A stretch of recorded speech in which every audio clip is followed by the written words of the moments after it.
আসসালামু আলাইকুম সবাইকে, আমি ইশতিয়াক তোমাদের সবাইকে স্বাগতম জানাচ্ছি আজকে ইলেকট্রোকেমিস্ট্রি লেকচার নাম্বার 3 তে। লেকচার নাম্বার 3 তে আজকে আমরা আলোচনা করব যে একটা সেল কিভাবে স্বতঃস্ফূর্ত হচ্ছে, কিভাবে স্বতঃস্ফূর্ত হচ্ছে না, অর্থাৎ তার ম্যাথমেটিক্যাল অ্যাপ্লিকেশনগুলো আজকে আলোচনা করব এবং সেই সাথে আজকে গুরুত্বপূর্ণ একটা টপিক আলোচনা হবে, সেটা হচ্ছে স্ট্যান্ডার্ড হাইড্রোজেন ইলেকট্রোড অর্থাৎ প্রমাণ হাইড্রোজেন তড়িৎদ্বার। সো দেরি না করে আমরা ক্লাস শুরু করছি। ক্লাসের শুরুতে তুমি কিছু কোশ্চেন দেখতে পাচ্ছ এবং কিছু নোট দেখতে পাচ্ছ। কোশ্চেনটা খুব ভালোভাবে খেয়াল করে দেখো, কারণ এই টাইপের কোশ্চেনগুলো তোমাদের এক্সামে আসবে। সো কোশ্চেন নাম্বার 1 এ বলা হচ্ছে উপরোক্ত কোষদ্বয়ের ই সেল নির্ণয় করো, অর্থাৎ ই সেল বলতে ই নট সেল নির্ণয় করো। এখানে খেয়াল করে দেখো, এখানে দুইটা দ্রবণ দেওয়া আছে, একটা হচ্ছে এম প্রাইম, একটা হচ্ছে এম ডাবল প্রাইম। কি বললাম কি প্রাইম? একটা হচ্ছে এম প্রাইম, একটা হচ্ছে M double prime. So M prime এবং এম ডাবল প্রাইম হচ্ছে দুইটা দ্রবণ, যেখানে আমরা জানি বাম পাশেরটা আজীবন অ্যানোড, কারণ আমরা গত ক্লাসে আলোচনা করেছিলাম লোন। লোন মানে L O N, L O A N. So loan মানে হচ্ছে কি লেফট অক্সিডেশন অ্যানোড নেগেটিভ। এরপর R R CP right reduction positive cathode, right reduction positive, sorry right reduction cathode positive, right reduction cathode positive. অর্থাৎ বাম পাশেরটা আজীবন anode, ডান পাশেরটা আজীবন ক্যাথোড। কিন্তু এখানে অনেক স্টুডেন্ট প্রশ্ন করতে পারে যে ভাইয়া উপরোক্ত দেওয়া আছে হচ্ছে তিনটা দ্রবণ, কয়টা দ্রবণ? তিনটা দ্রবণ। তিনটা দ্রবণ বলতে তিনটা কোষ দেওয়া আছে, এই একটা কোষ, এই একটা কোষ, একটা কোষ। কিন্তু বলা হচ্ছে উপরোক্ত কোষ দিয়ে রিসেল নির্ণয় করো। উপরোক্ত কোষ দিয়ে বলতে এই চিত্রের মধ্যে যে কোষগুলো আছে সেগুলোর রিসেল নির্ণয় করতে বলা হচ্ছে। এবং মোস্ট ইম্পর্টেন্ট কথা হচ্ছে এখানে ই সেল বলতে ই নট সেল বলা হচ্ছে। কি বলা হচ্ছে? E naught cell. তো আমরা সবাই জানি E naught cell equal to কি হবে? E naught anode, E naught anode plus কি হবে? E naught cathode. আমরা জানি E naught anode plus E naught cathode. আর আমরা জানি অ্যানোডে কি হবে? অক্সিডেশন হবে, আর ক্যাথোডে কি হবে? রিডাকশন হবে। আই রিপিট, অ্যানোডে কি হবে? অক্সিডেশন হবে, ক্যাথোডে কি হবে? রিডাকশন হবে। সো খেয়াল করে দেখো, অ্যানোডে যদি অক্সিডেশন যদি হয়ে থাকে, অ্যানোড কোনটা? এটা। সো এটা কি অক্সিডেশন অবস্থায় আছে অর্থাৎ জারণ অবস্থায় আছে? এই যে এটা এম প্রাইম না, এম প্রাইম হচ্ছে এটা। এম ডাবল প্রাইম না, এম ডাবল প্রাইম হচ্ছে এটা। সো এম প্রাইম হচ্ছে অক্সিডেশন অবস্থায় আছে কিনা কেমনে বুঝবো? আমরা জানি চার্জের সংখ্যা যদি বেড়ে থাকে তাহলে কি হবে? জারণ। চার্জের সংখ্যা বাড়লে জারণ, চার্জের সংখ্যা কমলে বিজারণ। সো 0 থেকে সে কিসে পরিণত হয়েছে? +2 তে। তো চার্জের সংখ্যা কি হয়ে গেছে? বেড়ে গেছে। আর বেড়ে গেলে কি হবে? জারণ হবে। সো জারণ হইছে, অবশ্যই জারণ হইছে। সো এটাকে চেঞ্জ করার দরকার নেই, যেভাবে আছে সেভাবে থাকবে। সূত্রের প্লাসটা বসাইছো, সূত্রের প্লাসটা বসাও। সো বসালে কি আসে খেয়াল করে দেখো, ক্যাথোডের রিডাকশন, ক্যাথোড হচ্ছে এটা। এটা কি রিডাকশন অবস্থায় আছে? অবশ্যই আছে। কেমনে বুঝলাম? কেন? চার্জের সংখ্যা কমে গেছে, +2 ছিল, +2 থেকে কোথায় আসছে? 0 তে আসছে। সো কি হবে? 0.34 হবে। কি হবে? 0.34 হবে। আর এটাকে ক্যালকুলেশন করলে आंसर কত আসবে বলো? +0.57 বুঝা গেছে? আচ্ছা, এটা হচ্ছে আমাদের নরমাল হচ্ছে ম্যাথ। এখন এটার জন্য তোমাকে মাত্র এই লাইনগুলোর জন্য তোমাকে দিবে কত? 3 মার্কস। সো 3 মার্কস হচ্ছে খুবই ইম্পর্টেন্ট, ভালোভাবে আয়ত্ত করবা। সো ইলেকট্রোকেমিস্ট্রি কিন্তু খুবই সহজ, অনেক কঠিন মনে করো। দেখো এবারে দেখো, উপরোক্ত অ্যানোডের ঘনমাত্রা যদি 0.4 মোলার হয় এবং ক্যাথোডের ঘনমাত্রা যদি 0.1 মোলার হয়, তাহলে ই সেল কেন? ই সেল নির্ণয় করো। এখানে বলা হচ্ছে অ্যানোডের ঘনমাত্রা, তো ঘনমাত্রা চেঞ্জ করা হচ্ছে। ঘনমাত্রা আগে ঘনমাত্রা কত ছিল? আগে নিশ্চয় 1 ছিল। তো 1 না হলে আমরা কখনো ই নট বের করতাম না। আগে নিশ্চয় 1 ছিল। এখন বলা হচ্ছে অ্যানোডের ঘনমাত্রা 0.4 মোলার, ক্যাথোডের ঘনমাত্রা কত? 0.1 মোলার। তাহলে ই সেল কত? ই সেল কত? ই সেল কেমনে নির্ণয় করবে খেয়াল করে দেখো। ই সেল নির্ণয় করার জন্য আমাকে যে জিনিসটা জানতে হবে সেটা হচ্ছে নাস্টের ইকুয়েশন। কেন? কারণ ই নট সেলের নাস্টের ইকুয়েশন ইউজ করতে হয় না, কারণ সেটা স্ট্যান্ডার্ড অবস্থা থাকে। বাট ই সেলে আমাকে অবশ্যই নাস্টের ইকুয়েশন ইউজ করতে হবে। তাহলে এটা ছিল কত নাম্বার? 1 নাম্বার। আর এটা ছিল কত নাম্বার? 2 নাম্বার। সো 2 নাম্বার যখন আমি যাচ্ছি, আমাকে যখন বলা হচ্ছে যে অ্যানোডের ঘনমাত্রা যদি এত হয়, ক্যাথোডের ঘনমাত্রা যদি এত হয়, তাহলে ই সেল বের করো। তাহলে আমরা সবাই জানি ই সেল ইকুয়াল টু কি হবে? E naught cell. কি হবে? E naught cell. ওকে, এরপরে -0.0591 divided by n into log anode divide by cathode. কি হবে? লগ অ্যানোড ডিভাইড বাই কি হবে? ক্যাথোড হবে। লগ কি হবে? অ্যানোড ডিভাইড বাই ক্যাথোড হবে। সো অ্যানোডের উপরে কি হবে বলো? মোল সংখ্যা হবে। অ্যানোডের উপরে কি হবে? মোল সংখ্যা হবে। ক্যাথোডের উপরে কি হবে? মোল সংখ্যা হবে। So E naught cell equal to -0.0591 divide by n into log anode divide by cathode. খেয়াল করে দেখো, এখানে 25 ডিগ্রি সেলসিয়াস তাপমাত্রা ছিল বলে আমি 0.0591 বসেছি। যদি 30 ডিগ্রি সেলসিয়াস তাপমাত্রা থাকতো তাহলে কি বসাতাম? E cell equal to E naught cell minus 2.303 into RT, 2.303 into RT divided by NF into log anode divided by cathode বসাতাম। কিন্তু যেহেতু 25 ডিগ্রি সেলসিয়াস ছিল, তাহলে একসাথে একই ভাবে বসাই দিচ্ছি। তাহলে কি ছিল? 0.0591 divided by n into log anode divided by cathode। এখন একটা জিনিস খেয়াল করে দেখো, সেটা হচ্ছে এখানে n এর মান বসাতে হবে। সো n এর মান বসানোর জন্য কি করতে হবে? আমাকে অ্যানোডে জারণ বিক্রিয়া লিখতে হবে। সো অ্যানোডে জারণ বিক্রিয়া কিভাবে দেখো? এই যে n প্রাইম নিশ্চয় হচ্ছে এখানে, যেহেতু তার জারণ সংখ্যা কত? 2। m প্রাইমের জারণ সংখ্যা 2 কেমনে বুঝলাম? কেন? কারণ সেটা ছিল m প্রাইম SO4, অর্থাৎ নিশ্চয়ই m প্রাইমের জারণ সংখ্যা 2, SO4 এর জারণ সংখ্যা 2, 2 কাটাকাটি গেছে। অর্থাৎ সেই ক্ষেত্রে আমি বলতে পারি m প্রাইম দুইটা ইলেকট্রন ত্যাগ করছে, সে কিসে পরিণত হয়েছে? m prime 2 plus. বুঝা গেছে? এরপরে m ডাবল প্রাইম সে দুইটা ইলেকট্রন গ্রহণ করছে, অর্থাৎ অ্যানোডে যে দুটো ইলেকট্রন ছেড়ে দেওয়া হয়েছিল সেই দুটো ইলেকট্রন ত্যাগ করছে, সরি সেই দুটো ইলেকট্রন গ্রহণ করছে কে, m double prime. So m double prime, এই m double prime 2 plus m double prime এখানে লিখবা। কথা বোঝা গেছে? অর্থাৎ এখানে কি হয়েছে এক্স্যাক্টলি খেয়াল করে দেখো, এখানে এক্স্যাক্টলি হয়েছেটা হচ্ছে এখানে একটা হয়েছে জারণ হয়েছে আর একটা কি হয়েছে, বিজারণ হয়েছে। এখন দুটোকে যদি আমি একসাথে যদি অ্যাড করি তাহলে আমি লিখতে পারি কি m prime plus m double prime 2 plus মিলে কি হচ্ছে দেখো m প্রাইম 2 প্লাস এবং প্লাস কি হচ্ছে দেখো m ডাবল প্রাইম। এই জিনিসটা হচ্ছে আমাদের এখানে পাচ্ছি। অর্থাৎ এখান থেকে আমি একটা জিনিস বুঝতে পারছি যে এখানে ইলেকট্রন আদান প্রদান কত 2। তাহলে আমি লিখলাম ই সেলের মান আগেরটাই থাকবে, কারণ ই সেল তো আগেরটাই থাকবে, কারণ ই সেল বলতে ই নট সেলের আগের মান আগেরটা থাকবে। তাহলে কত হবে 0.57 হবে। এরপরে 0.0591 বসাও, 0.0591 বসাও, ডিভাইড বাই n। n এর মান কত হবে আমাকে বলো সবাই, সবাই বলো n এর মান কত হবে। n এর মান হবে অবশ্যই 2, কেন আদান প্রদান কি ইলেকট্রন সংখ্যা কত 2। তো n এর মান যদি 2 হয় তাহলে ইনটু কত হবে log n divide by cathode. n এর ঘনমাত্রা কত 0.4 মোলার। এই 0.4 মোলারটা এখানে বসাও, 0.4 মোলারটা এখানে বসাও। ক্যাথোডের ঘনমাত্রা কত, ক্যাথোডের ঘনমাত্রা 0.1, 0.1টা এখানে বসাও। আর তাদের মোল সংখ্যা কি আছে, মোল সংখ্যা নাই তো, মোল সংখ্যা যেহেতু নাই তাহলে সেটা কিছু বসবে না, 1 বসবে। তাহলে এখানে आंसर কত আসবে বলো, 0.55 volt is the answer. So done and dusted. কি বললাম, ডান এন্ড ডাস্টেড। সো আমাদের হচ্ছে এখানে পড়াটা শেষ। এরপর আমরা যাচ্ছি নতুন একটা ফরম্যাটে, সেটা হচ্ছে উপরোক্ত ক্যাথোড দ্রবণকে m পাত্রে সংরক্ষণ করা যাবে কিনা। এটা পজ করে লিখে ফেলো সবাই, আমি বুঝে দিচ্ছি 1 2 3 বুঝে দিচ্ছি। ওকে, সো খেয়াল করে দেখো এরপরের প্রশ্নটা, খেয়াল করে দেখো এরপরের প্রশ্নের মধ্যে বলা হচ্ছে কি বলা হচ্ছে, খেয়াল করে দেখবা এরপরের প্রশ্নের মধ্যে কি বলা হচ্ছে, খেয়াল করে দেখো। এরপরের প্রশ্নের মধ্যে বলা হচ্ছে যে উপরোক্ত ক্যাথোড দ্রবণকে m পাত্রে সংরক্ষণ করা যাবে কিনা। এই টাইপের ফরম্যাট যদি আসে, এই টাইপের প্যাটার্নের যদি প্রশ্ন যদি আসে, কিভাবে সলভ করব।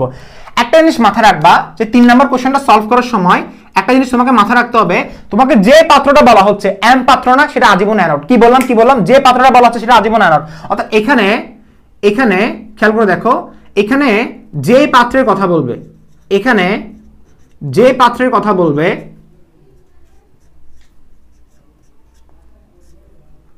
এখানে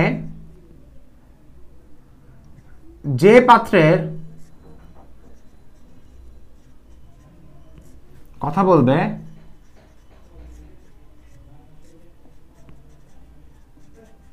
এখানে যে পাত্রের কথা বলবে সেটি অ্যানোড হবে, এখানে যে পাত্রের কথা বলবে সেটি অ্যানোড হবে। অর্থাৎ যে পাত্রের কথা বলা হচ্ছে যে m পাত্রে সংরক্ষণ করা যাবে কিনা, সো m পাত্র অলওয়েজ কি হবে, অ্যানোড হবে। এখন এটা কেন হচ্ছে, এটাই রুলস ভাইয়া। এখানে তোমাকে একটা জিনিস মাথায় রাখতে হবে, এই রুলসটা কি, সেটা হচ্ছে কি যে পাত্রের কথা বলা হবে সেটাই হবে অ্যানোড, যে পাত্রের কথা বলবে সেটা হচ্ছে অ্যানোড। এখন বলছে অ্যানোডের দ্রবণে অথবা অ্যানোড পাত্রে ক্যাথোড দ্রবণকে সংরক্ষণ করা যাচ্ছে কিনা। প্রশ্ন হচ্ছে ক্যাথোড কোনটা, ক্যাথোড হচ্ছে এটা, ডান পাশেরটা আজীবন ক্যাথোড, বাম পাশেরটা আজীবন অ্যানোড। কি বললাম, ডান পাশেরটা আজীবন ক্যাথোড। অর্থাৎ এখানে m ডাবল প্রাইমের দ্রবণটিকে আমি m পাত্রে সংরক্ষণ করতে পারবো কিনা। m পাত্র কোনটা, এটা। সো এখন চিন্তা করে দেখো এই টাইপের ম্যাথগুলো আমি কিভাবে করব, প্রশ্ন আসতে পারে এই টাইপের ম্যাথগুলো আমি কিভাবে করব। তার আগে তোমাকে একটা জিনিস ক্লিয়ার করতে হবে যে তুমি স্বতঃস্ফূর্ত এবং অস্বতঃস্ফূর্ত বুঝো কিনা। যেমন গত ক্লাসে আমি তোমাদেরকে চিল্লাই বলছিলাম, সেটা হচ্ছে কি, যারা এখনো লেকচার 2 দেখোনি তারা প্লিজ লেকচার 2 দেখে আসো। কারণ গত ক্লাসে আমি বলছিলাম যে ই সেলের মান যদি পজিটিভ আসে, কি বললাম, ই সেলের মান যদি পজিটিভ আসে তাহলে সেলটি কি হবে, স্পন্টেনিয়াস হবে। স্পন্টেনিয়াস মানে কি, স্বতঃস্ফূর্ত। স্পন্টেনিয়াস মানে কি, স্বতঃস্ফূর্ত। ই সেলের মান যদি নেগেটিভ আসে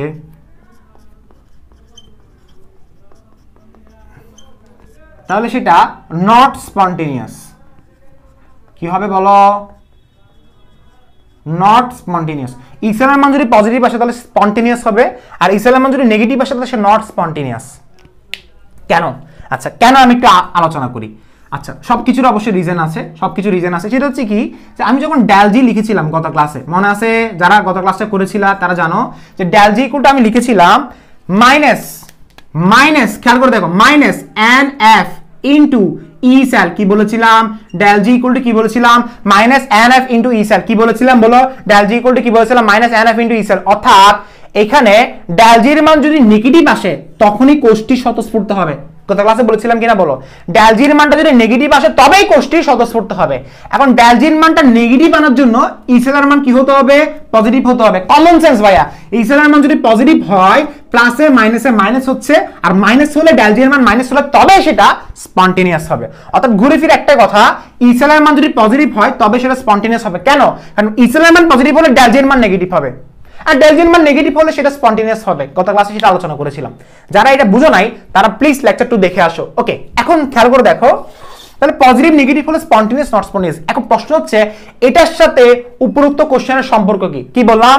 এটার সাথে উপরোক্ত কোশ্চেনের সম্পর্ক কি? খেয়াল করে দেখো, একটা নোট বলা হচ্ছে যে ইসেলার মান যদি ছোট হয়, ছোট বলতে নেগেটিভ হয়, 0 থেকে ছোট মানে নেগেটিভ হলে কোষটি কি হবে? স্বতঃস্ফূর্ত হবে না। অর্থাৎ নেগেটিভ হলে কি বললাম?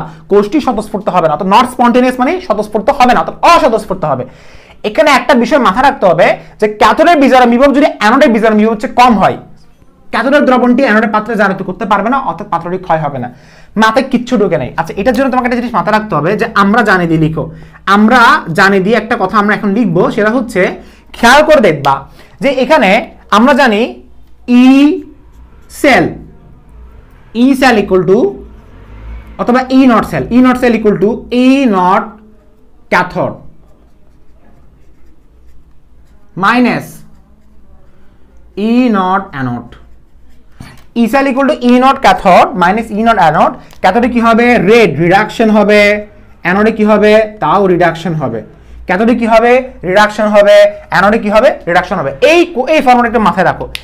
ক্যাথোডের বিজারণ বিভব যদি বেশি হয়, খেয়াল করে দেখো, ক্যাথোডের বিজারণ বিভব যদি বেশি হয় কার অপেক্ষা থেকে? অ্যানোডের বিজারণ বিভব থেকে, তাহলেই সেটা স্বতঃস্ফূর্ত হবে। তাহলে সেটা কি হবে? স্বতঃস্ফূর্ত হবে। আর স্বতঃস্ফূর্ত যদি হয়ে থাকে তাহলে তার কি আসলে অন্য কারো কি হেল্প লাগবে? ধরো তুমি হচ্ছে অনেক সচ্ছল একটা পরিবারের সন্তান, তুমি অনেক সচ্ছল, তোমার কোনো টাকা পয়সা দরকার নেই, কারণ তুমি সবকিছু পরিবার থেকে পাচ্ছ। তাহলে তোমার কি অন্য মানুষের কোনো হেল্প লাগবে? তোমার ফ্রেন্ডের কি কোনো হেল্প লাগবে? বা তোমার আত্মীয় স্বজনের কোনো হেল্প লাগবে? সাহায্য সহযোগিতা কি লাগবে? লাগবে না। তুমি যখন সচ্ছল হবা তখন তোমার নিজের উদ্যমে নিজের উপর ডিপেন্ডেন্ট হয়ে ফ্রিডম ভাবে চলতে পারবা। বাট বলতে কি, সেম ভাবে তুমি সেলের ক্ষেত্রে চিন্তা করে দেখো, যদি একটা সেল যদি স্বতঃস্ফূর্ত হয় তাহলে তাকে অন্য কোনো পাত্রে সংরক্ষণ করতে হবে না, তাকে অন্য কোনো পাত্রে কি সংরক্ষণ করতে হবে না, অথবা অন্য কোনো পাত্রে তাকে রাখার প্রয়োজন হবে না। এখানে বলা হচ্ছে যে E naught cathode minus E naught anode, যদি ক্যাথোডের মানটা যদি বড় হয় অ্যানোডের মান থেকে তবেই ই সেলের মান পজিটিভ আসবে, আর পজিটিভ হলে তাকে অন্য কোনো পাত্রে সংরক্ষণ করা যাবে না। এটাই হচ্ছে কথা। এবার এটা বিস্তারিত কথা আমি একটু পরে বলতেছি। অর্থাৎ ই নট ক্যাথোডের মানটা যদি বড় হয় তবেই হচ্ছে ই সেলের মান পজিটিভ হবে, যদি ই নট ক্যাথোডের মান যদি ছোট হয় তবেই হচ্ছে ই সেলের মান নেগেটিভ হবে। এখানে একটা কথা বললাম যে ক্যাথোডের বিজারণ বিভব অ্যানোডের বিজারণ বিভবের চেয়ে কম হলে ক্যাথোড দ্রবণটি অ্যানোডের পাত্রকে জারিত করতে পারবে না। আচ্ছা, খেয়াল করে দেখো, বিজারণ বিভব মানে কি? অন্যকে জারিত করার ক্ষমতা। অন্যকে জারিত করার ক্ষমতা যদি ক্যাথোডের মানে অন্যকে জারিত করার ক্ষমতা যদি কি থাকে? কম থাকে, তাহলে সে অ্যানোডের পাত্রটাকে কি করতে পারবে না? জারিত করতে পারবে না। আচ্ছা, এখানে একটা জিনিস তুমি মাথায় রাখো যে ক্যাথোডের বিজারণ বিভব মানে কি? ক্যাথোডের বিজারণ বিভব মানে কি? এটা আমাদের কাছে হজম হচ্ছে না স্যার। একটা কথা আমাদের কাছে হজম হচ্ছে না, সেটা হচ্ছে ক্যাথোডের বিজারণ বিভব মানে কি? ক্যাথোডের বিজারণ বিভব মানে কি? খেয়াল করে দেখো, ক্যাথোডের বিজারণ বিভব মানে হচ্ছে অন্যকে জারিত করার ক্ষমতা। সহজ কথা, ক্যাথোডের বিজারণ বিভব মানে হচ্ছে অন্যকে জারিত করার ক্ষমতা। অন্যকে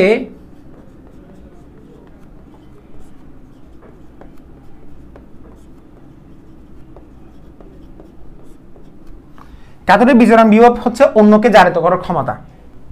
ক্যাথোডের বিজারণ বিভব যদি কমে যায় তাহলে অন্যকে জারিত করার ক্ষমতা কমে যাবে, আর জারিত করার ক্ষমতা কমে যাওয়া মানে সে অ্যানোডের পাত্র কি করতে পারবে না? জারিত করতে পারবে না। আর অ্যানোডের পাত্রকে যদি জারিত করতে না পারে তাহলে সেটা ক্ষয় হবে না। স্যার মাথায় কিচ্ছু ঢুকতেছে না, একটু বেসিক দিয়ে বোঝান। ওকে ফাইন, বেসিক দিয়ে বোঝাচ্ছি। সবাই আমাকে একটা কথা বলবা, যেহেতু এটা লাইভ ক্লাস না, এখানে হয়তো তোমরা কমেন্ট করতে পারতেছ না, তবে আমি একটা কথা বলে রাখি, সেটা হচ্ছে যে তোমাদের কাছে সবকিছু ক্লিয়ার আছে কিনা, মানে জারক বিজারক জারণ বিজারণ ক্লিয়ার আছে কিনা একটু বলো। ধরো আমি তোমাকে একটা এক্সাম্পল দিলাম, জিঙ্ক 2 ইলেকট্রন ত্যাগ করে সে কিসে পরিণত হলো? জিঙ্ক 2+ আয়নে। সবাই আমার সাথে এগ্রি? কপার 2+ 2টা ইলেকট্রন গ্রহণ করে সে কিসে পরিণত হলো? কপারে পরিণত হলো। সবাই আমার সাথে এগ্রি? ওকে, এখানে কপার যে ইলেকট্রন গ্রহণ করছে সেটা কোথা থেকে গ্রহণ করছে? জিঙ্ক থেকে, কারণ জিঙ্ক না ছাড়লে কপার গ্রহণ করতে পারতো না। সবাই এগ্রি আমার সাথে? Very good. জিঙ্ক যে ইলেকট্রন ত্যাগ করলো সেটা গ্রহণ করছে কে? কপার। জিঙ্কের এখানে জারণ হয়েছে, কপারের এখানে বিজারণ হয়েছে। সবাই এগ্রি? জিঙ্কের এখানে জারণ হয়েছে, কপার 2+ এর এখানে বিজারণ হয়েছে। সবাই এগ্রি? Very good. এখন আমাকে কেউ যদি আস্ক করে এখানে জারককে বিজারককে, এখানে জিঙ্ক জারক নাকি কপার জারক, জিঙ্ক বিজারক নাকি কপার বিজারক, স্যার আমি কিছু জানি না। খুবই সিম্পল, খেয়াল করে দেখো। জিঙ্ক বলতেছে তুমি যদি আমার থেকে ইলেকট্রন নিয়ে ফেলতে পারো, মানে আমার থেকে ইলেকট্রন নেওয়া মানে আমি জারিত হওয়া। কি বললাম? জিঙ্ক বলতেছে তুমি যদি আমার থেকে ইলেকট্রন নিয়ে ফেলতে পারো তাহলে আমি জারিত হয়ে যাব। এখন আমাকে বলো, জিঙ্কের জারণ হওয়ার পেছনে হাত কার? কন্ট্রিবিউশন কে করছে? কপার করছে। জিঙ্কের জারণ গড়ার পেছনে ভূমিকা কার? কপার। যে ভূমিকাটা পালন করবে না, যে ভূমিকাটা পালন করতেছে, যে মানুষটা ভূমিকা পালন করতেছে সেই হবে তার জারক।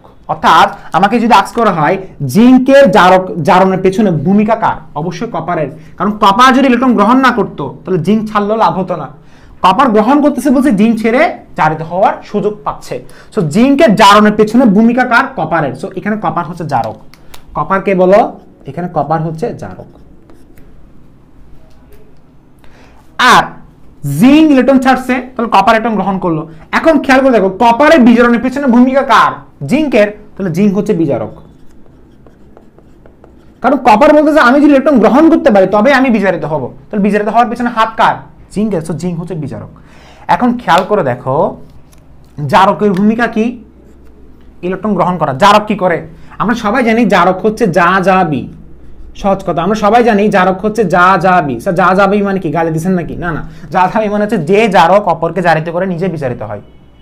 যে জারক অপরকে জারিত করবে বা নিজে বিচারিত হবে। অর্থাৎ এটা কি? তার বিজারণ বিভব না? কপারে এটা কি? এটা দেখো, এই যে ইলেকট্রন গ্রহণ করছে এটা বিজারণ। গ্রহণ করার প্রবণতার ফলে যে বিভব উৎপন্ন হচ্ছে এটা হচ্ছে বিজারণ বিভব। তো বিজারণ বিভব মানে কি? অন্যকে জারিত করার ক্ষমতা। পয়েন্ট বুঝে পাইছো? স্যার কি বুঝাইছেন স্যার এটা? এই দেখো কপারের বিজারণ হয়েছে না? কপারের বিজারণ হয়েছে না? বিজারণ বিভব যতই বাড়বে ততই অন্যকে জারিত করার ক্ষমতা বাড়বে। কারণ কপার হচ্ছে জারক। জারকের কাজটা কি? অপরকে জারিত করবে। আর জারক কার হবে? যে নিজে বিজারিত হবে। কারণ নিজে বিজারিত হচ্ছে বাট অপরকে জারিত করবে। জারিত কাকে করতেছে? জিঙ্কে করতেছে। এখন বাকিটা তুমি মনে মনে পজ করে চিন্তা করো। স্যার কিভাবে চিন্তা করব? পজ করে চিন্তা করো। আমার মনে হয় আমি বোঝানো শেষ, আর বিস্তারিত আরো অনেক বুঝাবো। আচ্ছা তাহলে এখন আমরা বুঝলাম কি যে ক্যাথোডের বিজারণ বিভব বাড়া মানে হচ্ছে অন্যকে জারিত করার ক্ষমতা বাড়া।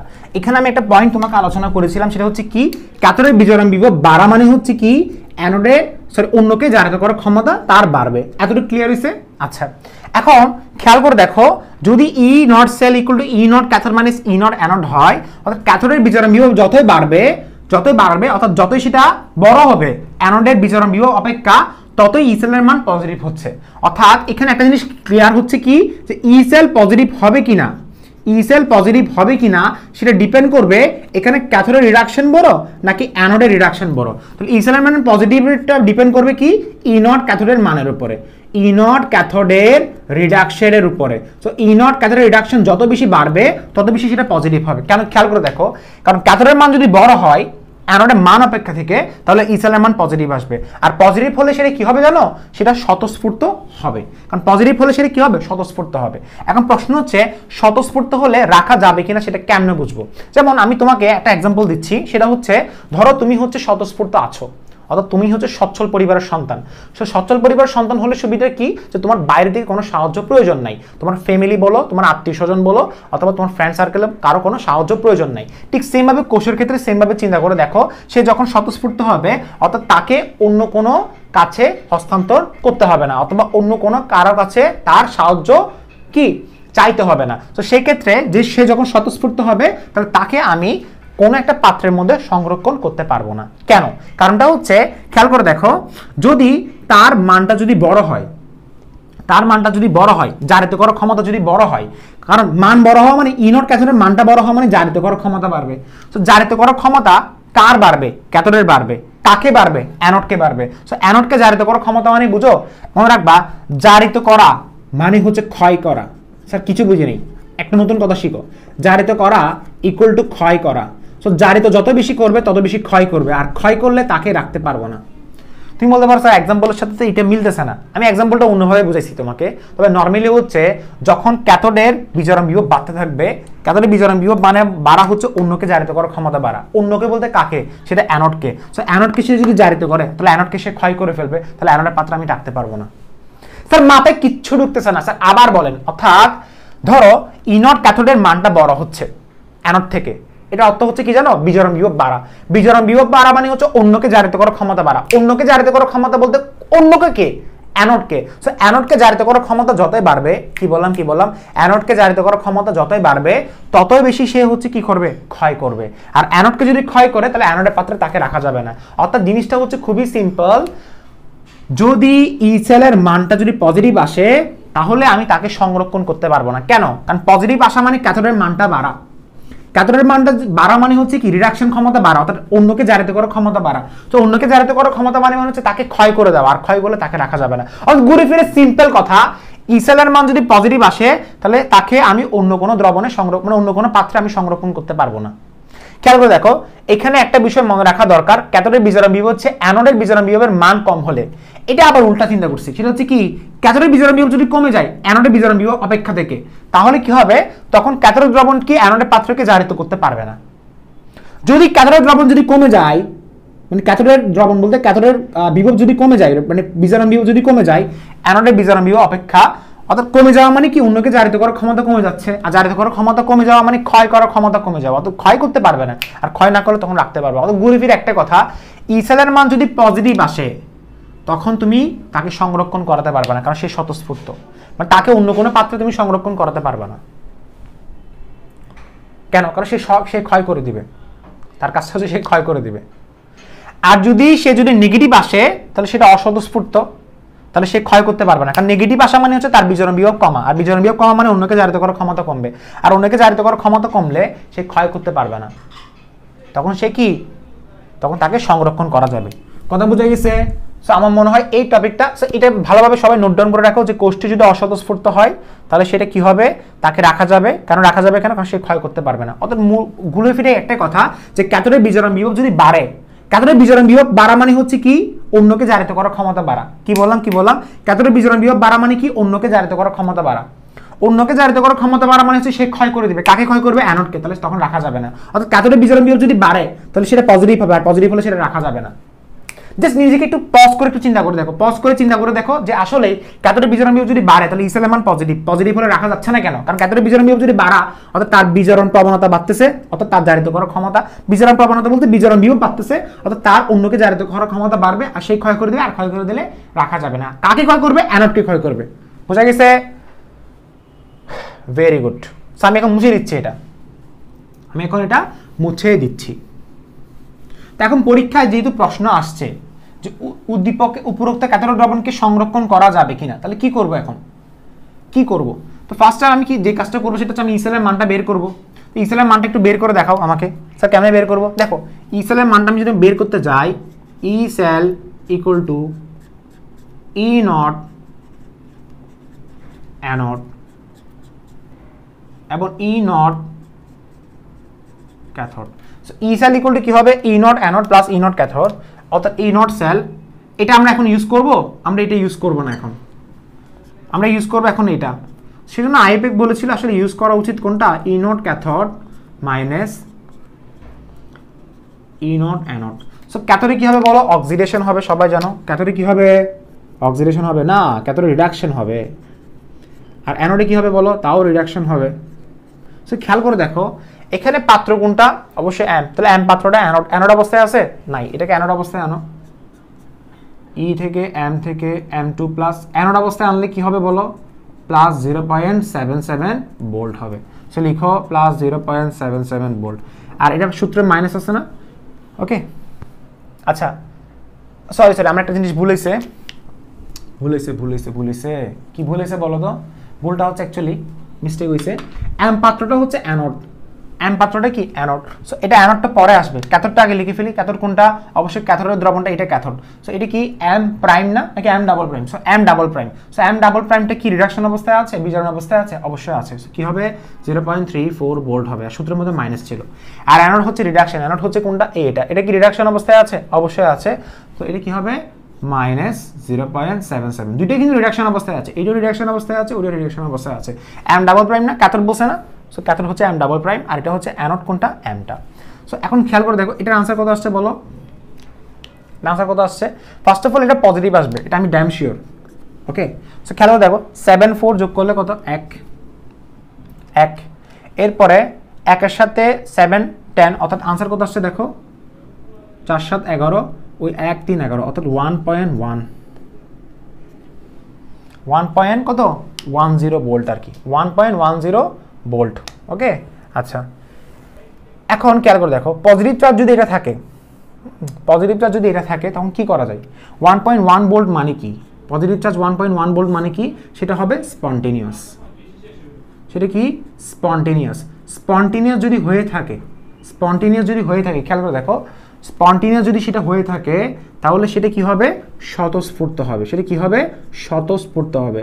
আর স্বতঃস্ফূর্ত যদি হয়ে থাকে অর্থাৎ তার কোনো বাইরের কোনো কি লাগবে না, সাহায্য লাগবে না, অর্থাৎ সেই দ্রবণটাকে আমি অ্যানোডের পাত্রে সংরক্ষণ করতে পারবো না, অর্থাৎ সেই দ্রবণটাকে আমি অ্যানোডের পাত্রে সংরক্ষণ করতে পারবো না, সেই দ্রবণটাকে আমি অ্যানোডের পাত্রে সংরক্ষণ করতে পারবো না, সংরক্ষণ কি পারবো না, করতে পারবো না।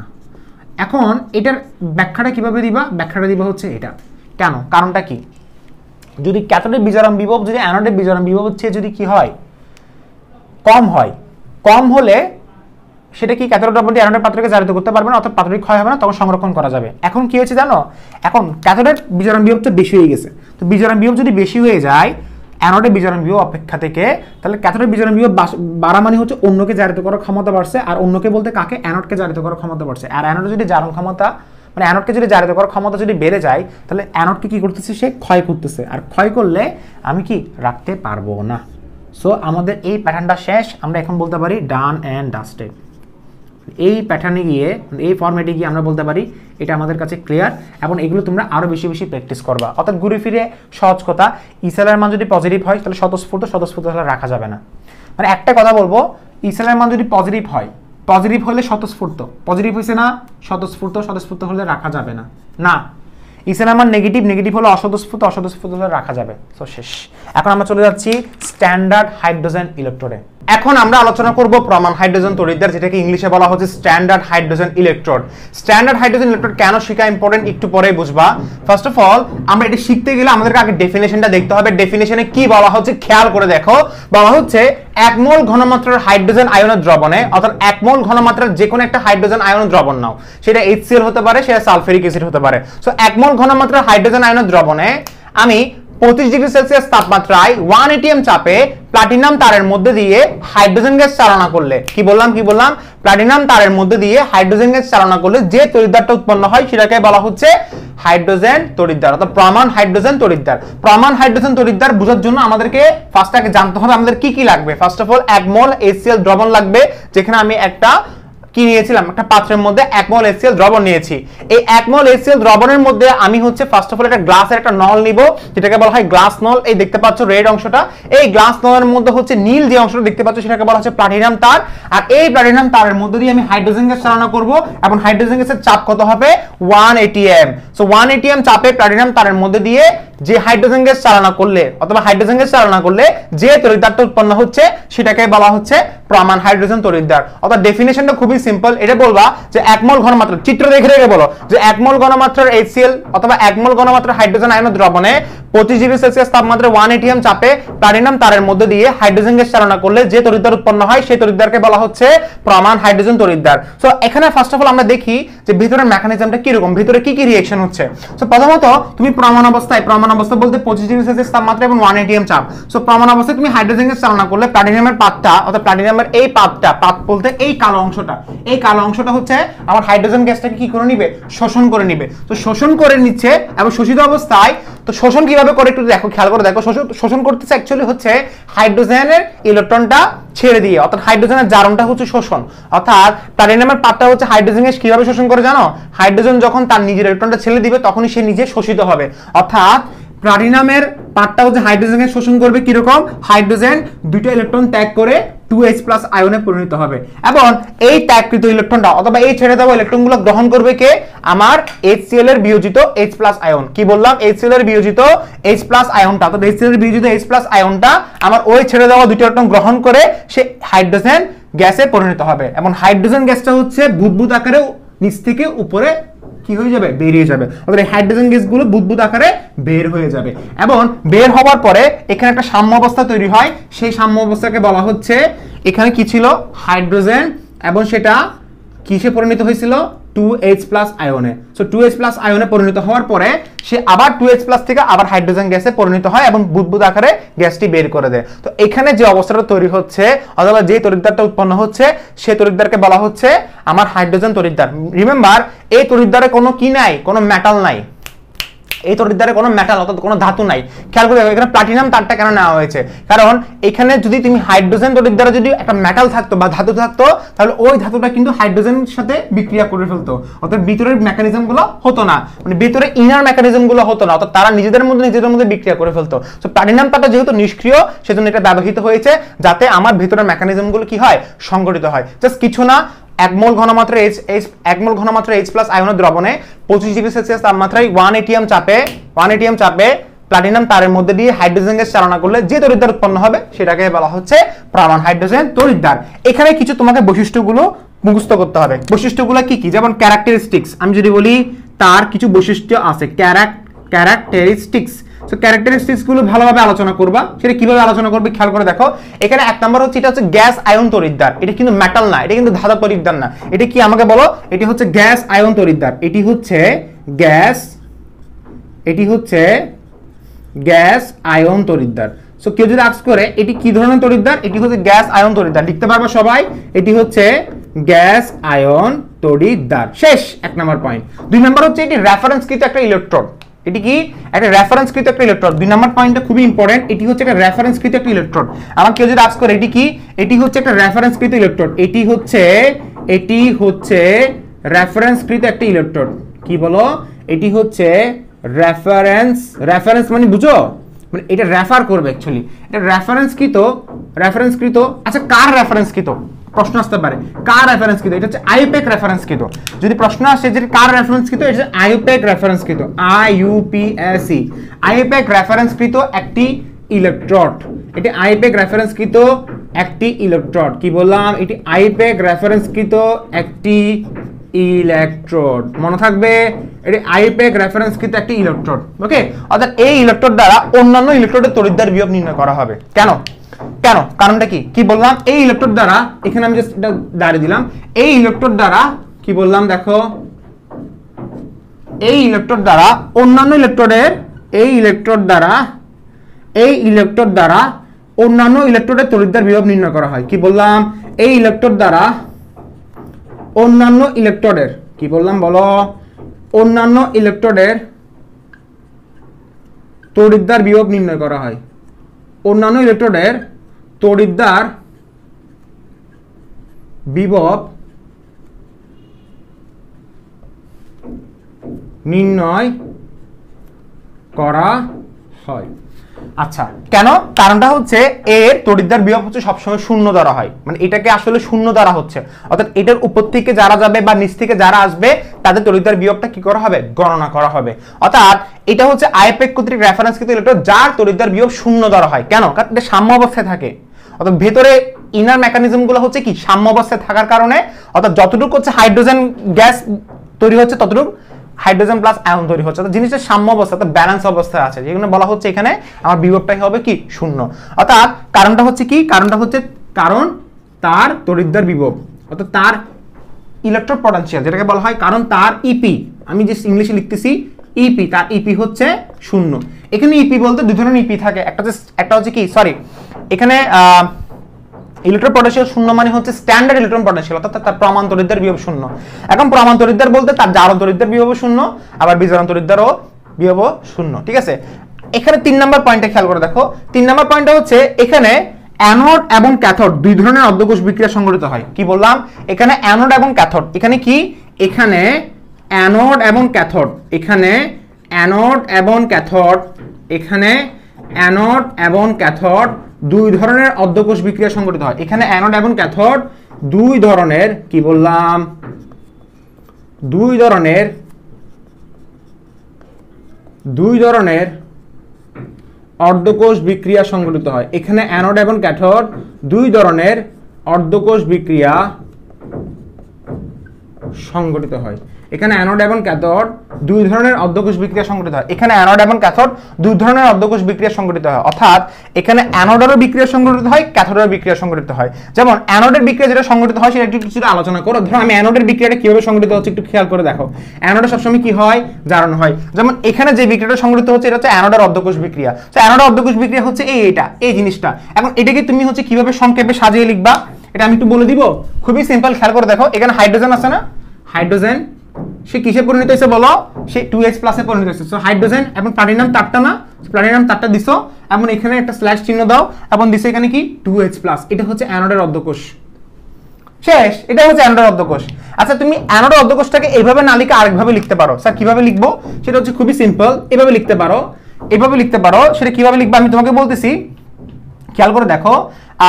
এটা 2H প্লাস না, এটাকে তুমি চাইলে এভাবে লিখতে পারো, হাফ হাইড্রোজেন প্লাটিনাম দিছো, এভাবে লেখা আর এভাবে লেখা সেম কথা, এভাবে লেখা আর এভাবে লেখা সেম কথা। অর্থাৎ অর হাফ হাইড্রোজেন মানে কি, যে হাইড্রোজেন হচ্ছে একটা হিসাব করতেছি, অর্থাৎ 1 মোল। ওকে, এর আগেটা ছিল কিন্তু এখানে কিন্তু হাইড্রোজেন অণু বলতে সেটা গ্যাস আকারে বোঝানো হচ্ছে, আর এটা হচ্ছে পরমাণু। সো হাইড্রোজেন থেকে H প্লাস আয়নে পরিণত হচ্ছে। অর্থাৎ এটা লেখা আর এটা লেখা সেম কথা, কাটাকাটি গেছে, এটাকে একটু মাইনার করলাম। ওকে, ঠিক সেম ভাবে অ্যানোডটা এটা দিছিলাম না, এইভাবে ক্যাথোডটা দেখো, ক্যাথোডটা কিভাবে লিখে, ক্যাথোডটা লিখে হচ্ছে এরকম।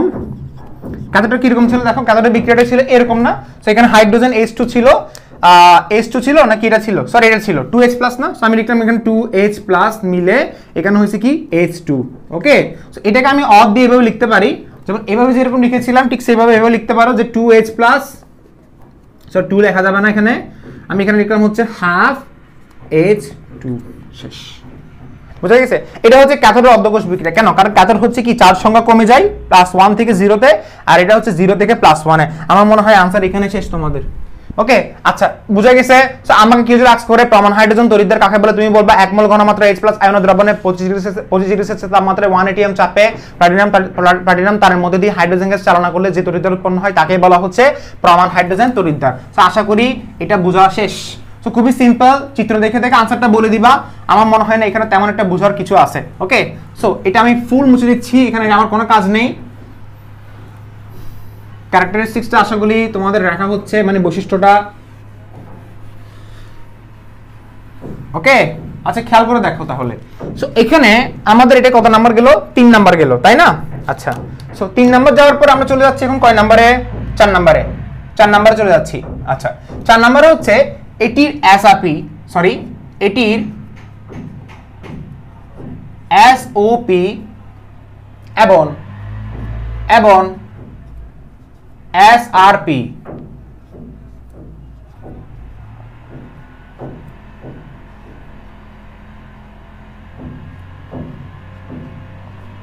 উভয় শূন্য।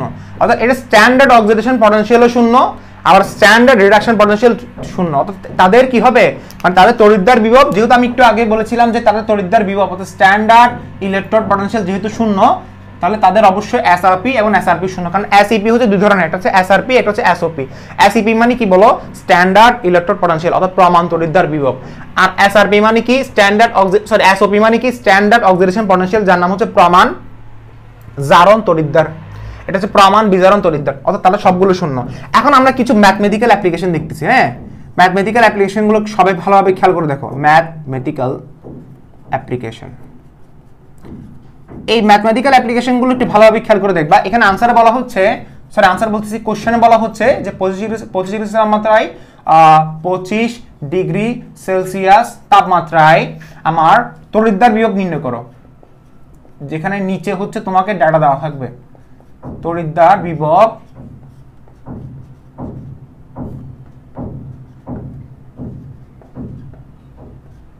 কিভাবে দেখো, 25 ডিগ্রি সেলসিয়াস তাপমাত্রায় তোমাকে বলছে তড়িৎদ্বার বিভব নির্ণয় করতে বলছে। তো কিভাবে নির্ণয় করবে খেয়াল করে দেখো।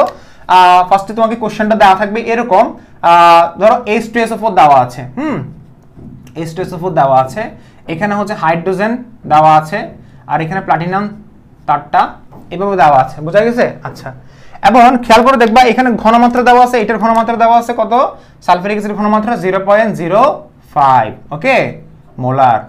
এটা চাপ দেওয়া আছে কত, 1 atm। তো বলছে আমাকে যে 25 ডিগ্রি সেলসিয়াস তাপমাত্রায় তড়িৎদ্বার বিভব, মানে 25 ডিগ্রি সেলসিয়াস তাপমাত্রায় তড়িৎদ্বার বিভব নির্ণয় করো। কিভাবে নির্ণয় করব, কোন আইডিয়া আছে? আচ্ছা, ফার্স্ট অফ অল খেয়াল করে দেখো, এটার মধ্যে এখানে সালফিউরিক অ্যাসিডের ঘনমাত্রা দেওয়া আছে, বাট আমার এখানে লাগবে H+ আয়নের ঘনমাত্রা। কার ঘনমাত্রা লাগবে? H+ আয়নের ঘনমাত্রা। কারণ আমি তোমাকে বলছিলাম যে এখানে 1 মোল ঘনমাত্রার H+ আয়নের দ্রবণে, তো 1 মোল ঘনমাত্রার H+ আয়নের দ্রবণ লাগবে। কি লাগবে বলো? 1 মোল ঘনমাত্রার H+ আয়ন দ্রবণ লাগবে। সো 1 মোল ঘনমাত্রার H+ আয়ন দ্রবণ, এক্সকিউজ মি, 1 মোল ঘনমাত্রার H+ আয়ন দ্রবণটাই তোমার হচ্ছে এখানে প্রয়োজন। তো এখন H+ আয়নের দ্রবণের মানটা কত আমি বের করতে পারবো? অবশ্যই বের করতে পারবো। এখানে যেহেতু সালফিউরিক অ্যাসিড H2SO4 না, সো আমি এটা কি করলাম, 2 দিয়ে 0.05 মোলার গুণ করলাম, তাহলে आंसर কত আসছে, 0.1 মোলার। আমার অ্যাকচুয়ালি এটা লাগবে। এখন খেয়াল করে দেখো, এটা তো 1 মোলার না, এটা তো 0.1 মোলার। সো 1 মোলার যেহেতু না, তাহলে সেটাকে প্রমাণ অবস্থা বলা যাবে না। যেমন প্রমাণ অবস্থা যখন হয় তখন সেটাকে বলা হয় সি, স্ট্যান্ডার্ড হাইড্রোজেন ইলেকট্রোড। যখন প্রমাণ থাকবে না তখন সেটা হয়ে যাবে হি, হাইড্রোজেন ইলেকট্রোড। প্রমাণ থাকলে সেটা হচ্ছে সি, স্ট্যান্ডার্ড হাইড্রোজেন ইলেকট্রোড। প্রমাণ না থাকলে সেটা হচ্ছে হি, হাইড্রোজেন ইলেকট্রোড। এখন যেহেতু এটা প্রমাণ অবস্থায় নাই, তাহলে এটা হবে হাইড্রোজেন ইলেকট্রোড। 25 আছে, বাট ঘনমাত্রা কত, 0.1 মোলার। তাহলে আমাকে যখন তড়িৎদ্বার বিভব নির্ণয় করতে বলছে, তড়িৎদ্বার বিভব মানে কি বলো আমাকে, ই সেল নির্ণয় করতে বলছে। সহজ কথা বলছিলাম যে তড়িৎদ্বার বিভব মানে হচ্ছে ই সেল, ই সেল তোমাকে নির্ণয় করতে বলছে। তাহলে ই সেল কেমনে নির্ণয় করব? যেহেতু এটা স্ট্যান্ডার্ড অবস্থা নাই, অবশ্যই নাস্টের ইকুয়েশন ইউজ করতে হবে। সো নাস্টের ইকুয়েশনটা কি, E cell equal to E naught cell minus 0.0591 divide by n into log anode divided by cathode। Okay, so অ্যানোডের উপরে হচ্ছে তার মোল সংখ্যাটা দেওয়া থাকবে, ক্যাথোডের উপরে তার মোল সংখ্যাটা দেওয়া থাকবে। বুঝা গেছে? আচ্ছা, খেয়াল করে দেখো, এখন এখানে অ্যানোডের মানটা কত সেটা আমি কিভাবে বের করব? খুবই সিম্পল ভাবে বের করবা, যে এখানে হাইড্রোজেন মানে হচ্ছে H2, তাই না? সে দুটো ইলেকট্রন ত্যাগ করছে, সে কিসে পরিণত হইছে বলো, 2H+, সরি মিস্টেক হইছে। H2SO4 মানে কি, সেটা হচ্ছে 2H+, তাই না? 2H+। H2SO4 মানে কি, ভাঙলে দেখো, H2SO4 কে ভাঙলে 2H+ প্লাস SO4 2-। সো এটা দুটো ইলেকট্রন গ্রহণ করে সে কিসে পরিণত হইছে বলো, হাইড্রোজেন গ্যাসে পরিণত হবে। সো এখানে বিক্রিয়া হচ্ছে এটাই। এইখান থেকে তোমাকে আসলে হিসাব করতে হবে যে আসলে এখানে কি হচ্ছে। যেমন ধরো এখানে উৎপাদ হচ্ছে এটা, বিক্রিয়ক হচ্ছে এটা। উৎপাদ বিক্রিয়ক কেমনে বুঝবো? অ্যানোড হচ্ছে অবশ্যই হাইড্রোজেন, আর ক্যাথোড হচ্ছে কি 2H+ আয়ন। এটাই হচ্ছে অ্যানোড। কোনটা?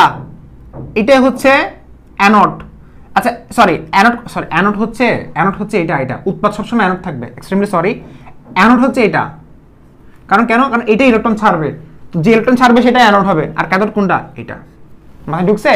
আমি আবারও বলছি, আমি তোমাকে আগে বলেছিলাম যে উৎপাদ হবে অ্যানোড আর বিক্রিয়ক হবে কি, ক্যাথোড। মনে পড়ে? শেষ। উৎপাদ হবে অ্যানোড, বিক্রিয়ক হবে ক্যাথোড। অনেকে আজ করতে পারো যে এখানে বিক্রিয়া একটা কেন, আরেকটা বিক্রিয়া লেখার না কেন? আর আরেকটা বিক্রিয়া লেখার দরকার নেই, এটা সাম্য অবস্থায় আছে। কথা বোঝা গেছে? এটাই লিখতে হবে। এবং এখানে আসলে তুমি প্রশ্ন থেকে বলতে পারবে যে অ্যানোড কোনটা, ক্যাথোড কোনটা। যেটা ডান পাশে থাকবে সেটা অ্যানোড। প্রমাণ হাইড্রোজেন তড়িৎদ্বার বিভব সিস্টেমটা কি জানো? যেটা ডান পাশে থাকবে সেটা অ্যানোড, বাম পাশেরটা হবে কি, ক্যাথোড। সো এটা অ্যানোড, এটা ক্যাথোড। এখন খেয়াল করে দেখো, বাকিটা হচ্ছে পানিবাদ। সো এখানে ইলেকট্রন আদান প্রদান অবশ্যই দুইটাই হবে, আজীবন দুইটাই হবে। এখানে আজীবন n এর মান 2, প্রমাণ হাইড্রোজেন তড়িৎদ্বার বিভবে, অর্থাৎ প্রমাণ হাইড্রোজেন তড়িৎদ্বার বিভবে n এর মান সবসময় 2 হবে। কারণ ইলেকট্রন আদান প্রদান দুইটাই হবে। ইলেকট্রন আদান প্রদান কয়টা হবে? দুইটাই হবে। বুঝা গেছে? ওকে, সো n এর মান এখানে কি হবে? দুইটাই হবে। হ্যাঁ, n এর মান 1 ও হতে পারে যদি এরকম দেওয়া থাকতো। অনেকে বলতে পারে যে ভাইয়া যদি এরকম, এই যেমন এটার ক্ষেত্রে 1, তো এটা আসলে ডিপেন্ড করে প্রশ্নের উপরে। ওকে, প্রশ্নের উপরে ডিপেন্ড করে। আমি এটাও করাই দিব, টেনশন করার দরকার নেই। তো এখন আমাকে বলো ই নট সেলের মান কত? ই নট সেলের মানটা 0। এটা থেকে পোলাপাইন অবাক হয়ে যাবে, 0 কেমনে? ই নট সেল হচ্ছে তার standard hydrogen electron. Standard hydrogen electron সবসময় শূন্য, বলছিলাম না? SEP স্ট্যান্ডার্ড ইলেকট্রন পটেনশিয়াল 0 হবে, তো সবসময় 0। স্ট্যান্ডার্ড কেমনে বুঝছি? এই যে নট থাকলে সেটা স্ট্যান্ডার্ড, সো 0। এরপরে 0.0591 ডিভাইডেড বাই কত হবে? 2 হবে ইনটু লগ অ্যানোডের মান কত বলো আমাকে, বলো। অ্যানোডের মান ঘনমাত্রা হচ্ছে হাইড্রোজেন। আচ্ছা, এখানে অ্যানোড কোনটা? অবশ্যই এটা না, সো 1 হবে এটা। আচ্ছা, এটা 1 কেন? অ্যানোডের চাপ কত? অ্যানোডের চাপ হচ্ছে 1 atm। সো আমি ঘনমাত্রাতে 1 কেন দিলাম? দেখো, তুমি চ্যাপ্টার 4 এ পড়ে এসেছো সক্রিয় ভর নামে একটা কথা পড়ে এসেছো, সক্রিয় ভর। মনে পড়ে? সক্রিয় বলটাকে দুইভাবে ডিফাইন করা যায়, একটা হচ্ছে তোমার ঘনমাত্রা কনসেন্ট্রেশন, আর একটা হচ্ছে চাপ প্রেসার। সক্রিয় বলটা হচ্ছে আমরা কখন ইউজ করি, যখন আমাদেরকে সাম্য ধ্রুবক বের করতে হয়, আর এটাই হচ্ছে আমাদের সাম্য ধ্রুবক বের করতেছি। সাম্য ধ্রুবক বের করার সময়, সাম্য ধ্রুবক বলতে কেসি, এগুলো অনেকটা সাম্য ধ্রুবকের মতোই, যেখানে আমার উৎপাদের ঘনমাত্রা ডিভাইড বাই বিক্রিয়কের ঘনমাত্রা, দেখছো উৎপাদের ঘনমাত্রা ডিভাইড বাই বিক্রিয়কের ঘনমাত্রা, যেখানে আমার একটা হচ্ছে কনসেন্ট্রেশন ইউজ করতে পারো, একটা হচ্ছে প্রেসার ইউজ করতে পারো। সো যে প্রেসারটা যেটা দেওয়া আছে 1 atm, সেটাকে তুমি ঘনমাত্রার মতো তুমি কি করতে পারবা, ব্যবহার করতে পারবা। সো এটা কি উপরে কি 1 atm, এটা 1 atm লিখে দিচ্ছি, যেটা হাইড্রোজেন। এই যে দেখো অ্যানোড কোনটা, এটা না, ডান পাশেরটা অ্যানোড, বাম পাশেরটা কি ক্যাথোড। অনেক কেউ বলতে পারছে ডান পাশেরটা কেন, আরে উৎপাদ এটা না, এটা থেকে এটা উৎপন্ন হয়েছে, তো উৎপাদ এটা, বিক্রিয়ক এটা। সো ক্যাথোডের ঘনমাত্রা কত, 0.05 নাকি 0.1, অবশ্যই 0.1, 0.1। কিন্তু খেয়াল করে দেখি একটু, ক্যাথোডের মোল সংখ্যা কিন্তু 2, সো মোল সংখ্যাটা তোমাকে কি ইউজ করতে হবে না, আর অ্যানোডের মোল সংখ্যা কিন্তু 1, কিছু নাই মানে কি আছে, 1 আছে। সো 1 এখানে দেওয়া না দেওয়া সেম কথা, ওকে। আচ্ছা, এখন log 1 ডিভাইড বাই 0.1 মানে কত জানো, log 1 ডিভাইড বাই 0.1 মানে হচ্ছে কত বলো, আমি যদি আনসারটা যদি লিখি, ফার্স্ট অফ অল এটা আনসার কত, -0.0591, ওকে, ডিভাইড বাই কত হবে, 2 হবে। আমি এটা মুছে দিচ্ছি, এটা আমার এখন দরকার নেই, কারণ আমরা এখন আনসার লিখবো, ওকে। সো খেয়াল করে দেখবা, সেটা হচ্ছে এখানে 0.0591 ডিভাইড বাই 2 ইনটু লগ, দেখো 1 ডিভাইড বাই 0.1 আনসার কত, 10, সো লগ 10, স্কয়ার ছিল না, সো স্কয়ারটা হচ্ছে এই পাশে চলে আসবে, মানে স্কয়ারটা হচ্ছে সামনে চলে আসবে, তো সামনে চলে আসলে 0.0591 ডিভাইডেড বাই কত হবে, 2 হবে, ইনটু 2 হবে, ইনটু লগ 10 এর মান কত, অবশ্যই 1। সো লগ 10 এর মান যদি 1 হয়, 2 কাটাকাটি যাবে, আনসার কত আসবে বলো, -0.0591, ওকে। সো আমি এটা মুছে দিচ্ছি, আনসার কত আসছে বলো, -0.0591 divide by, so divide by কিছু হবে না, 2 কাটাকাটি যাবে না, 2 কাটাকাটি যাবে। আমি আবার স্পষ্ট করে লিখে দিচ্ছি, দেখো এখানে log 10 আসছে, আনসার কত আসছে বলো, 2 কাটাকাটি যাবে, আনসার কত আসছে, -0.0591 ভোল্ট। শেষ, এটাই হচ্ছে আমাদের আনসার। আচ্ছা, সেম ফর্মুলা যদি এরকম দেওয়া থাকতো তখন কিরকম হতো, ধর আমি আরেকটা দেখাচ্ছি, যদি এরকম দেওয়া থাকে, ধর HCl না, আমি ফার্স্টে দিচ্ছি ধরো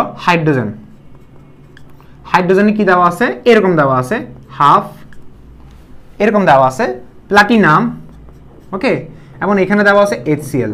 তো HCl এর আমি যদি বলি HCl এর ঘনমাত্রা হচ্ছে ধরো কত, ঘনমাত্রা হচ্ছে ধরো 2 মোলার। এটা তুমি নিচ থেকে করবা, এটা তোমাকে আমি SW দিচ্ছি, বাট আমি দেখাই দিব যে কিভাবে করবা। তো সবগুলো তো আমি করে দিতে পারবো না, নিচ থেকে তোমাকে করতে হবে। তো বলা হচ্ছে এটার কি নির্ণয় করো, তড়িৎদ্বার বিভব নির্ণয় করো। আমি জাস্ট ফরম্যাটটা দেখিয়ে দিচ্ছি, বাকিটা তোমাকে নিজ দায়িত্ব করতে হবে। তড়িৎদ্বার বিভব নির্ণয় করতে বলছে, সো তড়িৎদ্বার বিভব কিভাবে নির্ণয় করব আমি একটু দেখিয়ে দিচ্ছি কিভাবে নির্ণয় করব। আচ্ছা, ফার্স্ট অফ অল আমাকে সূত্র কোনটা বলো, সূত্র হচ্ছে এটা, যে E cell equal to E not cell, okay, -0.0591 divided by n into log anode divided by cathode. Anode divide by কি হবে, ক্যাথোড হবে। সো অ্যানোডের উপরে মোল সংখ্যা হবে, ক্যাথোডের উপরে কি হবে, মোল সংখ্যা হবে। সো স্বাভাবিকভাবে অ্যানোড হচ্ছে এটা, ক্যাথোড হচ্ছে এটা। সো আমি এখন বিক্রিয়াটা লেখা স্টার্ট করলাম। বিক্রিয়াটা কিভাবে লিখবো দেখো, হাইড্রোজেন কিন্তু এখানে কিন্তু একটা, সো হাইড্রোজেন ইলেকট্রন ছাড়বে, কয়টা ছাড়বে, একটা ছাড়বে, ছেড়ে কি উৎপন্ন হয়েছে, H+ আয়ন উৎপন্ন হবে। এখানে ইলেকট্রনের মান কত জানো, ইলেকট্রন কয়টা ত্যাগ করছে সে, n এর মান কত হবে জানো, মাত্র 1। বিলিভ করো বা না করো, আনসার এটাই, n এর মান এখানে 1ই হবে, কারণ সে ইলেকট্রন ত্যাগ করছে একটা। এখানে তুমি বলতে পারছো আরেকটা দেন না কেন, যেমন এখানে আমি এটা হচ্ছে আমি লিখছি অ্যানোডের বিক্রিয়া, সো ক্যাথোডের বিক্রিয়া কই, লিখো ক্যাথোডের বিক্রিয়াটা, সেমই তো হবে, ওকে, সেমই তো হবে। আচ্ছা, এখানে তোমরা একটা চাইলে আরেকটা কাজ করতে পারো, যে এটাকে যেমন ধরো এটা হাফ দিয়ে গুণ করা আর না গুণ করা সেম কথাই, তুমি এটাকে এভাবে হাফ দিয়ে H2 দিতে পারো, কিন্তু সেম কথাই, কথা বোঝা গেছে, এটাকে তুমি এভাবে দিতে পারো, ওকে। আমরা এটাকে এভাবে রাখতে পারি, কোনো সমস্যা নেই, যেমন এটাকে আমি এভাবে লিখতে পারি হাফ H2, ওকে। তবে এগুলো আননেসেসারি, রাখার দরকারই নেই, কথা বোঝা গেছে। তখন এখানে তুমি মূল সংখ্যা কত দিবা, হাফ দিতে পারো তোমার ইচ্ছা হলে, হাফ দিতে পারো, যেখানে হাফ কেন হয়েছে, কিন্তু এখানে দেখো খেয়াল করে দেখো 2 তে 2 কিন্তু কাটাকাটি যাবে, 2 কিন্তু কাটাকাটি যাবে, সো সব মিলে কি থাকবে, এইচই থাকবে। তো তুমি এটা রাখতে পারো, কোনো সমস্যা নেই, কিন্তু এখানে n এর মান 1ই হবে, এখানে কি হবে, n এর মান 1ই হবে, বুঝা গেছে, n এর মান এখানে কত হবে, 1ই হবে। ওকে, আচ্ছা এখানে n এর মান কিন্তু হাফ হবে না, অনেকে বলতে পারে হাফ হচ্ছে কিনা, হাফ হবে না, কারণ 2 কাটাকাটি যাবে, হাইড্রোজেন কয়টা, একটা। সো সেই ক্ষেত্রে আমি যখন এখানে n এর মানটা বসাবো তখন আমি এখানে 1ই বসাবো। আর অ্যানোড ডিভাইড বাই ক্যাথোড, অ্যানোডের ঘনমাত্রা কত আমাকে বলো, অ্যানোডের ঘনমাত্রা কত, এখানে হাফ যেহেতু দিছে, অ্যানোড কোনটা, এটা HCl, তো HCl এর মানটা এখানে বসাবা, HCl এর মান কত হবে, 2 মোলার। আচ্ছা এখানে H প্লাস এর মান কত আমাকে বলো, অবশ্যই 2 মোলার হবে, HCl এর ঘনমাত্রা 2 মোলার হলে H প্লাস এর ঘনমাত্রা 2 মোলার হবে, যদি 2H প্লাস থাকতো তাহলে 4 মোলার হতো। তাহলে অ্যানোডের ঘনমাত্রা আমি এখানে বসালাম, আর এখানে চাপ থাকবে এটা 1 atm, 1 atm চাপ থাকবে, তো নিচে আমি 1 atm টা বসালাম। ওকে, আচ্ছা এখানে অনেককে ভাবতে পারো যে হাফ দেওয়া উচিত কিনা, হাফ দিয়ে দিও, যেহেতু এখানে ঘনমাত্রাটা আছে হাফ দিয়ে দিও, বুঝা গেছে। সো এটা কোনো প্রেশার না, তুমি এখানে অ্যানোডের ঘনমাত্রা কত লিখবে দেখো, অ্যানোড হচ্ছে কোনটা, এই যে এটা 2 মোলার, যেখানে 2 মোলার বলতে শুধু H প্লাস বোঝানো হচ্ছে, আর নিচে থাকবে হচ্ছে তার 1 atm। সো 1 atm এর উপরে তার হাফটা দিতে পারো, হাফটা দিতে পারলে মনে হয় বেটার হয়, কারণ এখানে হাইড্রোজেন অণুটা রাখা উচিত, যেহেতু এটা আমরা উদ্দীপক অনুসারে লিখতেছি। সো উদ্দীপক অনুসারে যদি আমরা যদি লিখে থাকি তাহলে আমরা লিখবো হচ্ছে এরকম যে -0.0591, n এর মান সবসময় কি থাকবে, 1 থাকবে, এখানে 1ই হবে। আর লগ লিখলাম, অ্যানোডের মানটা কত আমাকে বলো, অ্যানোড কোনটা হবে বলো, অ্যানোড হবে এটা, এটা অ্যানোড, সো লগ 2 হবে, আর এটা 2 হবে, এটা অ্যানোডের মান, তাই না, যেমন এর আগেরটা ছিল H2SO4, এর আগেরটা ছিল, এখন ছিল HCl, সো 2ই হচ্ছে ডিভাইড বাই 1। সো যেহেতু H প্লাস এর কোনো কি নাই, মোল সংখ্যা নাই, মোল সংখ্যা 1, আর এই হাইড্রোজেনের মোল সংখ্যা কত, হাফ, সো এখানে তুমি হাফটা দিতে পারো, সো 1 দিয়ে 0.5 দিতে পারো, কারণ 0.5 দেওয়া মানে হচ্ছে হাফ। এবার আনসারটা বের করে নিবা, এটা আমি হচ্ছে কোশ্চেন অনুসারে করছি, ঠিক আছে, কোশ্চেন যেভাবে দেওয়া ছিল সেভাবে করা হয়েছে, এখানে আমি কোনো মুখস্থ করি নাই, কোশ্চেন যেরকম ছিল, যেমন এটা 2H প্লাস ছিল, 2H প্লাস থেকে হাইড্রোজেনে পরিণত হয়েছে, এটা হাফ H2 ছিল, হাফ H2 থেকে HCl এ পরিণত হয়েছে, এটা আমি নিজের মতো করে করছি, কথা বোঝা গেছে। আচ্ছা এরপর আমি তোমাকে আরেকটা ফর্মুলা দিচ্ছি, আরেকটা ম্যাথ দিচ্ছি, সরি ফর্মুলা না, আরেকটা ম্যাথ দিচ্ছি, সেই ম্যাথটা একটু করে দেখবা, নিজ দায়িত্ব করে দেখো। সেটা হচ্ছে তড়িৎদ্বার বিভব নির্ণয় করো, তড়িৎদ্বার, এটাও নিজ দায়িত্ব করো, তড়িৎদ্বার বিভব নির্ণয় করো যেখানে যেখানে হাইড্রোজেন আয়নের পিএইচ এর মান দেওয়া আছে, অথবা যেখানে যেখানে একটা অ্যাসিডের পিএইচ, একটি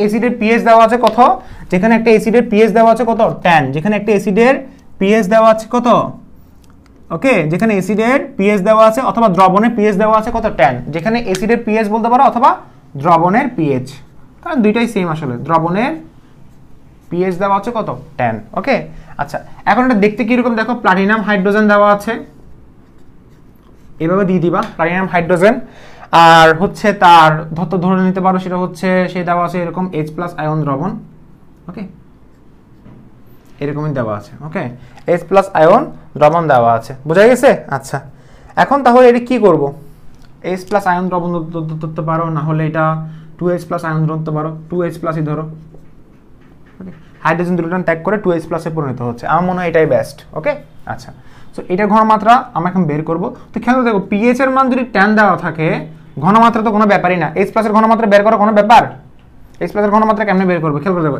H প্লাসের ঘনমাত্রা মাইনাস লগ, না আমরা একটা কাজ করি, আমরা এভাবে বের করি যে আমরা জানি pH equal to minus log 10, sorry minus log H plus. Okay, আচ্ছা এখন পিএইচ এর মান কত জানো আমাকে বলো, 10, তো এখানে H প্লাসের ঘনমাত্রা কত থাকবে, H প্লাসের ঘনমাত্রা কত থাকবে বলো, H প্লাসের ঘনমাত্রা কত থাকবে, পিএইচ এর ঘনমাত্রা যদি 10 হয়, H প্লাসের ঘনমাত্রা 10 ইনভার্স 10 না, শেষ, 10 ইনভার্স 10ই হবে। তো এখানে আমার যে রিঅ্যাকশনটা যদি আমি লিখি, রিঅ্যাকশনটা কি হবে, হাইড্রোজেন দুটি ইলেকট্রন ছেড়ে সে পরিণত হয়েছে 2H প্লাসে, শেষ। এখন বাকিটা কিভাবে করব খেয়াল করে দেখো, সুন্দর করে আমি বসাবো E sell equal to E not সেলের মান আজীবন 0 হবে, 0.0591 ডিভাইডেড বাই কত হবে, 2 হবে, ইন্টু লগ অ্যানোড। অ্যানোড কোনটা হচ্ছে দেখো, অ্যানোড হচ্ছে এটা, যার ঘনমাত্রা কত, যার ঘনমাত্রা কত tan ইনভার্স tan না, তো tan ইনভার্স tanই হবে। সো tan ইনভার্স tan হলে এখানে কিন্তু আবার কি আছে, তার কিন্তু মোল সংখ্যা আছে একটা, সো তার মোল সংখ্যাটা কত 2 ডিভাইডেড বাই কত হবে হাইড্রোজেন গ্যাস, তার চাপ থাকবে 1 atm, কিন্তু হাইড্রোজেনের কোনো মোল সংখ্যা নাই, সেটা 1ই হবে। সো বাকিটার মতো বসাই দিবা, শেষ। কিছু আছে এখানে, তো যেভাবে আছে সেভাবে বসাই দাও, আনসার যা আসবে সেটাই আনসার, আনসার যেটা আসবে সেটাই আনসার। সো আমার মনে হয় ম্যাথ এখানে কমপ্লিট। আশা করি তোমাদের কাছে জিনিসটা বোঝা গেছে। সো এটাই হচ্ছে কথা। এখানে অনেককে প্রশ্ন করতে পারো যে ভাইয়া অ্যানোড এবং ক্যাথোড জিনিসটা বোঝা হয় নাই। আমি আবার বলছি, অ্যানোড হচ্ছে আমার উৎপাদ, এই উৎপাদটা, আর আমার ক্যাথোড হচ্ছে বিক্রিয়ক। কারণ আমি জানি অ্যানোড ডিভাইড বাই ক্যাথোড মানে হচ্ছে বিক্রিয়ক, সরি উৎপাদ ডিভাইড বাই বিক্রিয়ক। সো অ্যানোড হবে উৎপাদ, উৎপাদ ডিভাইড বাই বিক্রিয়ক, অ্যানোড হবে উৎপাদ আর ক্যাথোড হবে কি বিক্রিয়ক। এভাবে করে ফেলবা, আমাদের শেষ। সো আমাদের কি কি শেষ হয়েছে বলো আমাকে। স্ট্যান্ডার্ড হাইড্রোজেন ইলেকট্রন আমরা শেষ করে ফেলেছি। তোমরা বাসায় বই থাকলে বই থেকে বেশি বেশি প্র্যাকটিস করবা। আমাদের এখানে ম্যাথটা শেষ, এরপরে ম্যাথও শেষ। এরপর আমরা চলে যাবো হচ্ছে ডেনিয়েল সেল। তবে ডেনিয়েল সেল দেওয়ার আগে আমি চেষ্টা করবো কেমিক্যাল ইলেকট্রো সিরিজটা, অর্থাৎ আমাদের সক্রিয় সিরিজটা পড়িয়ে দিতে। সো আসসালামু আলাইকুম, ভালো থাকবা। End of lecture 3, wait for the lecture 4 and আমাদেরকে সহযোগিতা করো, সাহায্য বলতে আসলে রেসপন্স দেখাও, এটাই হচ্ছে আমরা তোমাদের থেকে এক্সপেক্ট করি। সো ভালো থাকবা, সুস্থ থাকবা, ইনশাআল্লাহ আবার দেখা হবে।